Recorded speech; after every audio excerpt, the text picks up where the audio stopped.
les ans, au mois d'octobre, sur le rocher, une procession particulière, empreinte de solennité, se déplace sous bonne garde du palais de justice vers la cathédrale. C'est la rentrée judiciaire. Une particularité de notre principauté, les membres de la justice monégasque se dirigent vers la cathédrale de l'Immaculée Conception pour la messe du Saint-Esprit, célébrée cette année par Monseigneur René Giuliano, ancien vicaire général et aumônier des avocats et magistrats chrétiens. Semer des graines de justice, des graines de paix dans notre belle principauté, voilà la tâche qui est la vôtre. La célébration ouvre pour le monde de la justice monégasque les festivités de clôture de l'année écoulée et le lancement de la nouvelle année judiciaire. L'occasion pour nous d'avoir l'honneur d'être reçus au palais de justice par Madame Sylvie Petit-Leclerc, secrétaire d'État à la justice, directeur des services judiciaires. Merci beaucoup de nous recevoir.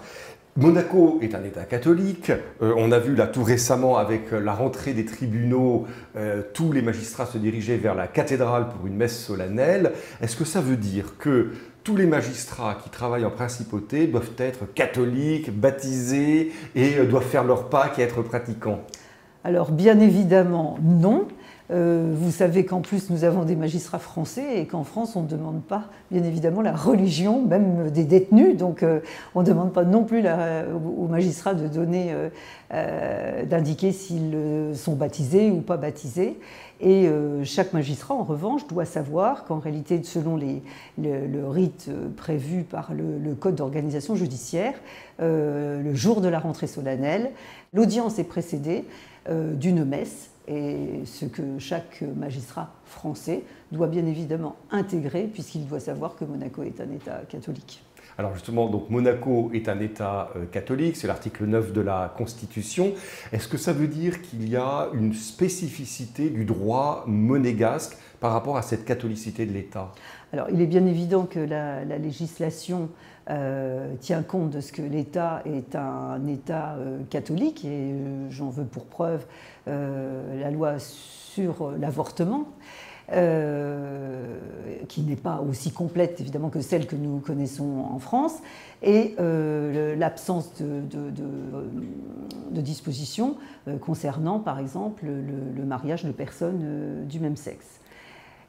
La jurisprudence elle-même tient compte en effet de ce que Monaco est un État catholique. Est-ce qu'on pourrait dire que du coup, ici à Monaco, comme le Coran donne un peu le là dans les pays musulmans, y compris pour la justice, est-ce qu'on pourrait dire qu'à Monaco, alors c'est la Bible qui serait un peu le là pour la justice?